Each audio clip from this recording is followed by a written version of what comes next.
artistës që sot njerëzit bojnë operacione edhe me mikrorobota edhe me teknologji jashtëzakonisht lartë medicinës dhe mjekësisë. Prandaj mendimi negativ largohet pra duke lexuar libra pozitiv, duke bën dhikr, duke përmend Zotin shpesh, duke përmend pra Krijuesin, duke bërë vepra humane, duke larguar pengesa nga rruga, duke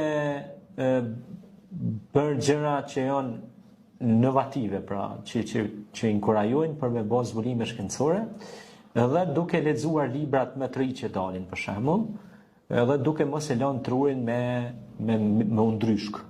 Sepse nëse truri ndryshket, atëherë ai bjen në pasivitet edhe shkon në negativitet.